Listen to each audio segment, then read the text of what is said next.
Yo, what's up? Dope to see you again. And in this video, we're going to be getting into Carlos Alcaraz versus McDonald in the 2022 Western and Southern Open. Without further ado, guys. Open stance. Wow. Good decision for Mackenzie to go cross there.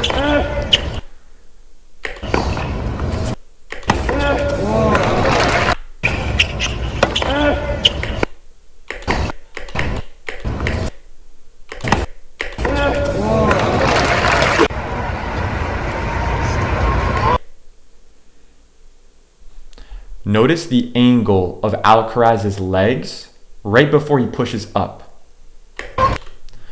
So a lot of players, when they talk about bending their knees, they overdo it. A lot of players bend their knees actually too much on their serves. Look. Look at his angle of bend here. Look at where his shins are. Look at where his quads are angled, like this part of his leg. Just look at that angle, and then look at the angle you're doing. Is it similar to this? Some players, when I see, it actually is too much bent. And my only issue with that is like, is it giving you like extra power? Is it helping you, or is it hurting you? If the leg drive is still a bottleneck, experiment with the angle that your legs are positioned before launching up. Okay? That's just one other factor that you can manipulate with you and your coaching team. That's one thing when I'm analyzing footage for players in my online program. That's something that I look at. I look at the angles of their body and manipulate those based on what I see specifically in their footage, okay? So it's good to look at the pros and see what they're doing, but then it also helps to have an expert apply all of the right biomechanics for your own specific body. So make sure your coaches back home or whoever you're working with around the world, make sure that they are taking a look at the angles of your body and optimizing those as you kind of go throughout time, all right? And see where you can adjust. What can you optimize? What can you get better with?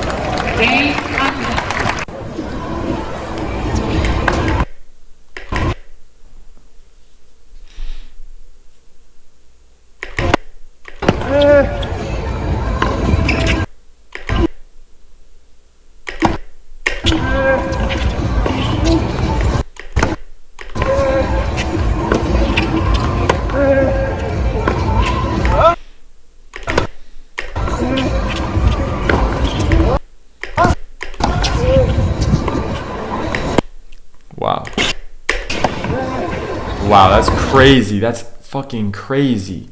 Hold on, I need to see that again.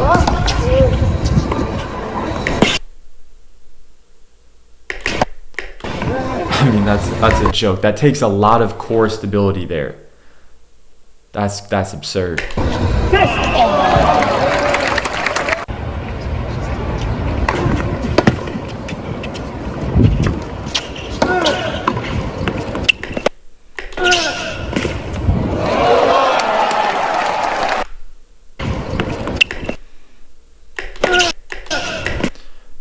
That's just too good. Not necessarily a bad choice from Alcaraz there. That's just too good.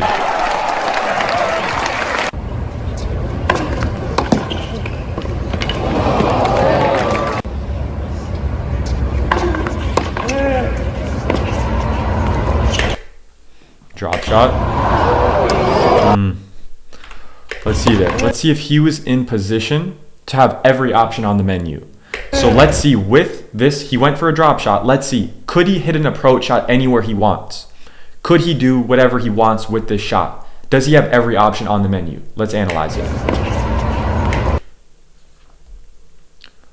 Okay, so technically speaking, I do think that he could rip any shot here, right? He's not so far into the court, okay? However, he could totally rip an approach shot anywhere he wants here. So technically speaking, every option is on the menu for him. It's just not the shortest ball ever, but he can totally hit a drop here. Yeah, that's just execution. So there it's like, I made the right decisions. Be confident with yourself. If you're in that same scenario, you just didn't execute the drop shot, right? So let's see if he applied execution and like the right technique on the drop shot. Let's take a look at that part.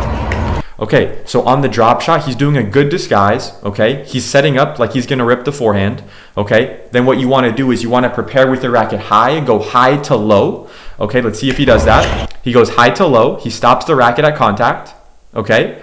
One thing potentially he could have done better is this, which is he wasn't extremely balanced and stable at contact.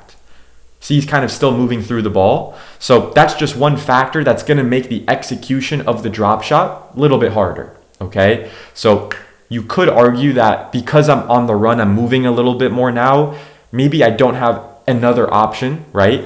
Or as good of an option there. But if you're Alcaraz, I mean, this guy's totally made that shot. So these are very kind of nuanced points, but he did prepare the right way. He went high to low. He stopped the racket at contact. And maybe he could also absorb into his legs a little bit better and kind of get a little lower as well. But that's really everything I see there.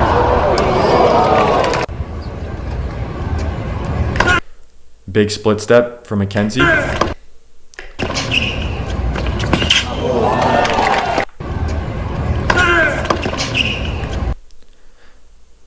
Notice, he went cross court here, but notice what would have happened if he went deep cross. If he went deep cross, Mackenzie would have been able to react and get that ball back. So he said, okay, I'm gonna go cross, but I gotta go short on this one. I gotta absorb the pace and do a drop volley. That's very high level.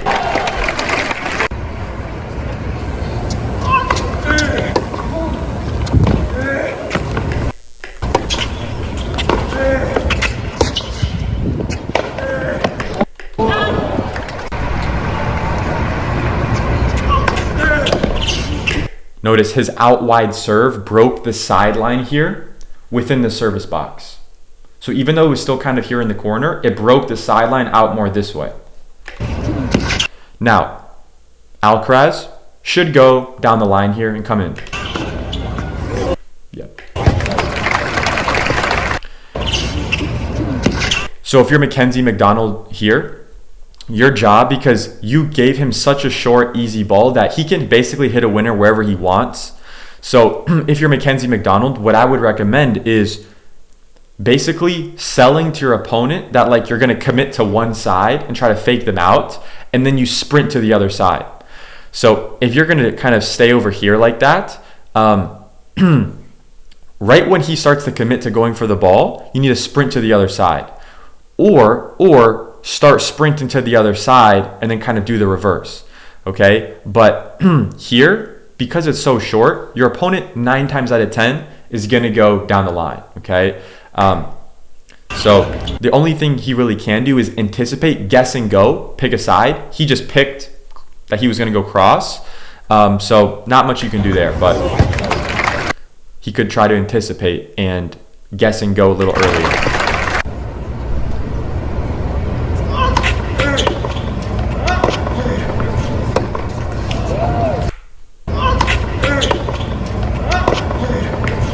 So here he's going closed stance, he's on the run, he goes down the line. He can make that, but like, what are you getting out of that? Like, what's the goal with that shot? Is it to put Carlos on the run on his forehand side? I feel like Alcaraz would just rip it cross and burn him there. So unless he hits a really aggressive shot there, it's gonna be very difficult. Let's see like how short the ball was that he got. I mean, I guess it wasn't that deep, but yeah, his positioning just wasn't that great. He was forced into a closed stance on the run. It's a difficult shot there.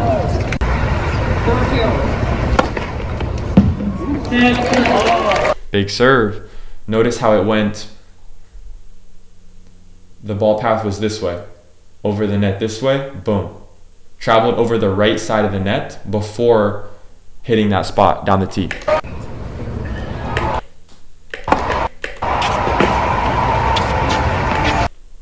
Can I hit a winner cross court? If yes, go cross. If not, go line.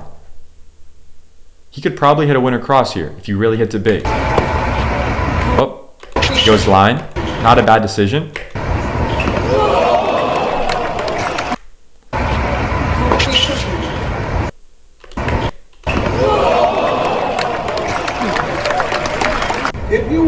of these, all three of them, you gotta make. If you want one of these, two. Notice one thing Mackenzie McDonald does really well is he tucks his left arm where his wristband will be right around where his belly button is. And it will be right above where his belly button is set. See how he's tucking? Look, his wristband right here is going to tuck right below his rib cage and above his belly button. All three of them, you gotta make some noise. He tucks and then continues to rotate. That helps his body and his upper body and his trunk decelerate.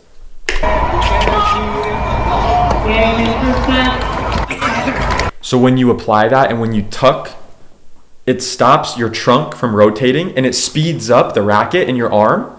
So you'll have a little bit more power and pop on your serve. So if you're not applying that, check your footage, see if you tuck, and you can experiment with how aggressively you tuck with your left arm, with your off arm.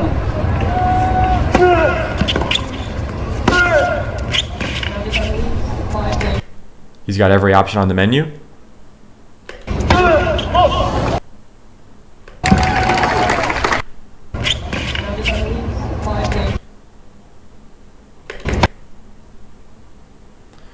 Solid anticipation from Mackenzie McDonald there. He's anticipating he's going to go line there.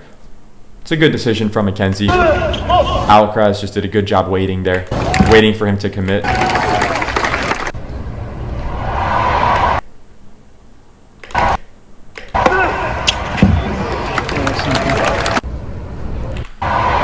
So notice when he executes his flat serve, it bounces one time and then hits the fence in the middle there, right? Hits the back wall in the middle.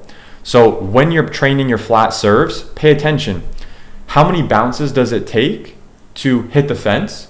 And you should get it to being one bounce. It bounces in the court, in the box, and then hits the fence.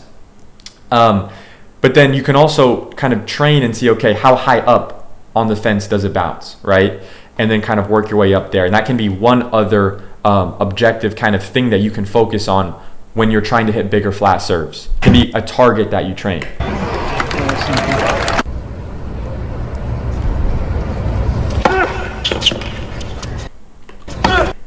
Down the line.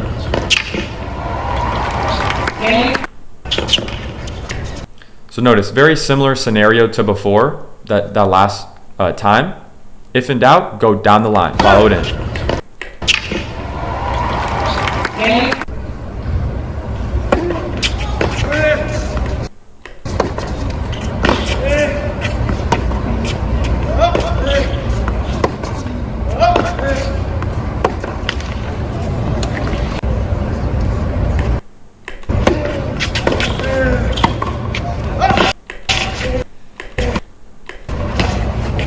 Oh, wow.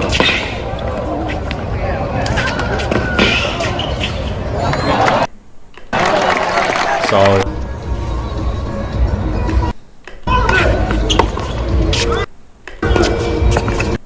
Notice how his shoulders are level. Mackenzie McDonald's shoulders are level here. See, his shoulders are still level. So as he rotates, as he turns on his backhand, he doesn't tilt his shoulders. He stays level and rotates. Again, same thing. Again, on his forehand, even though he's on the run, he stays balanced. His spine is straight. Okay? So see, when I'm on the run, do I get off balance? And am I tilted over? Are my shoulders not level? Or do I keep good posture? Make sure your coaches are paying attention to your posture when you're on the move. They should be correcting that.